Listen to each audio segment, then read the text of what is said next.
बाहेर अतिशय कडक उन्हाळा आहे.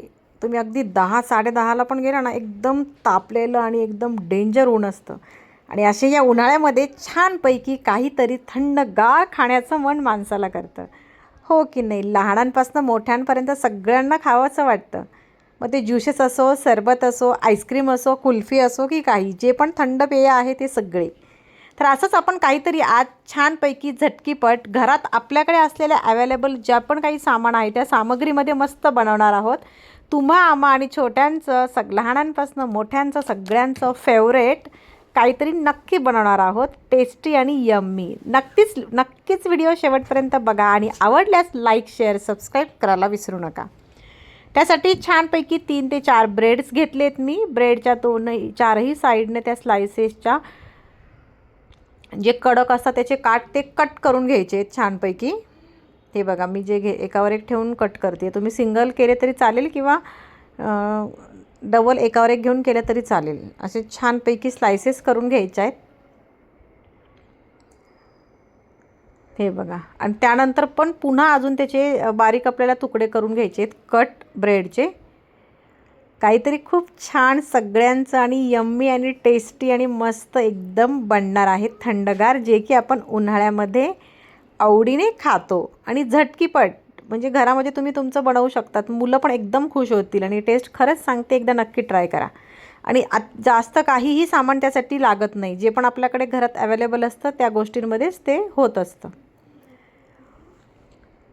हे बघा, आता सगळे साईडनं मी काढून घेतलेले आहेत. चारही ब्रेडच्या जे साईडचे जाड काठ होते ते काढून घेतले आहेत. नंतर प्रत्येक ब्रेडचे असे 4 तुकडे मधोमध करून घेतले. तुम्ही हाताने डायरेक्ट तुकडे केले तरी चालेल, पण मी व्यवस्थित असे करून घेतलेत तुकडे. हे बघा, 1-2 करत असं चारही छानपैकी ब्रेडचे असे कटिंग बारीक करून घ्यायचे आहेत आपल्याला. त्यानंतर एकदम सोपी साधी पद्धत आहे, काही फार अवघड त्यामध्ये नाही आहे. मी मिक्सरचं भांडं घेतलेलं आहे. हे तुम्हाला पांढरं दिसत असेल, तुम्ही म्हणाल की काही खरकटं यूज केलं की काय. यामध्ये मी साखर मिक्सरला बारीक करून घेतल्यामुळे ते जरा पांढरं दिसतं आहे आणि ते त्यासाठी लागणारं होतं म्हणून मी काही वॉश केलं नव्हतं.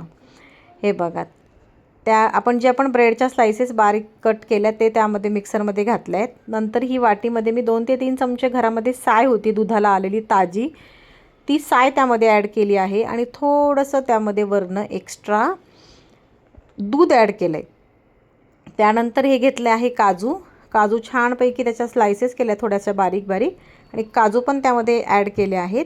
आणि नंतर 3 ते 4 वेलची घेतली मस्तपैकी कट करून आणि त्यामध्ये वेलची पण मी टाकलेली आहे. ती मिक्सरला छानपैकी बारीक होईल. तुमच्याकडे वेलचीची पूड रेडीमेड असेल, तुम्ही ती वापरली तरी देखील चालेल. आणि त्यानंतर ही बारीक व्हाईट कलरचं जे मी ॲड केलं आहे ती पिठी साखर ॲड केली आहे. म्हणजेच आपण जी साखर होती जाड, ती साखर मी मिक्सरला बारीक करून तिची पिठी करून घेतली आहे आणि ती ॲड केली. आपल्याला पाहिजे त्या प्रमाणामध्ये, जसं गोड पाहिजे आहे ना त्या प्रमाणात ॲड करून घेतली आहे. आणि वरतून त्यामध्ये मी घरामध्ये आपल्या सगळ्यांकडे हळद तर अवेलेबल असतेच की नाही, म्हणून थोडीशी चिमूटभर मी हळद ॲड केली आहे. त्यामुळे याला मस्त असा येल्लो कलर आला आहे. ठीक आहे. हे बघा, छानपैकी मिक्सरला असं मस्त बारीक करून घेतलं आहे. त्यानंतर हे बघा, त्याचा थिकनेस बघा. एका काचेच्या बाउलमध्ये छान एकत्रित ते सगळं काढून घेतलं आहे मिश्रण आणि त्यावरती छानपैकी काजूच्या अजून मी स्लायसेस करून थोड्याशा ठेवलेल्या होत्या साईडला, त्यावरती सगळ्या ॲड केलं आहे. तुम्ही पिस्ता वगैरे असेल ते पण वरती स्मॅश करून टाकलं तरी पण चालेल. आणि याला छानपैकी डब्याला या झाकण लावून मी फ्रीजरमध्ये ठेवलेलं आहे आणि 5 ते 7 तास ठेवलं. आणि त्यानंतर मग आपण बघितलं तर एकच नंबर मस्त तुम्हा आम्हा सगळ्यांचा आवडीचा काहीतरी छान पदार्थ तयार झाला आहे. हे बघा, 5-7 तासानंतर मी पुन्हा काढलेलं आहे. तर स्ट्रक्चर बघा, थिकनेस बघा, वाव, दिसायला पण बघा एकदम एकच नंबर. हे बघा, एकदम छान जसं स्ट्रक्चर असतं तसंच. म्हणजेच ही तुम्हा आम्हा सगळ्यांची फेवरेट आईस्क्रीम इथे तयार झाली आहे. अगदी झटकीपट घरामध्ये आपल्याकडे अवेलेबल असलेल्या सगळ्या सामानांमध्ये. फक्त जर ब्रेड नसेल तर तुम्ही ब्रेड बाहेरनं आणू शकतात. इवन कलरसाठी देखील आपण फक्त घरातली हळदच यूज केली आहे. तुम्ही बाहेरचा पण मी कलर वगैरे दुसरा ॲड केलेला नाही आहे. आणि छानपैकी आईस्क्रीम बाऊलमध्ये काढून मस्तपैकी आईस्क्रीम सर्व केली आहे आणि मुलांना पण खरंच सांगते टेस्ट एकच नंबर लागली आणि खूप सुंदर टेस्टी. तुम्ही पण एकदा नक्की ट्राय करा. एकदम झटकीपट होतं. घरामध्ये आपल्याकडे साखर, वेलची, काजू, बदाम तर अवेलेबल असतातच. फक्त ब्रेड नसेल तर तुम्ही ब्रेड घ्या. हळद पण असते आणि एकदा नक्की झटकीपट, खूप काही झंझट नाही, काही नाही. अगदी 5 ते 10 मिनटामध्ये फक्त रेडी होणारी रेसिपी आहे. तुम्ही नक्की ट्राय करा आणि जर आवडली असेल तर लाईक, शेअर, सबस्क्राईब करायला मात्र विसरू नका. टेस्ट खरंच सांगते खूपच छान, एकच नंबर झाली होती. नक्की ट्राय करा आणि कमेंटमध्ये सांगायला विसरू नका.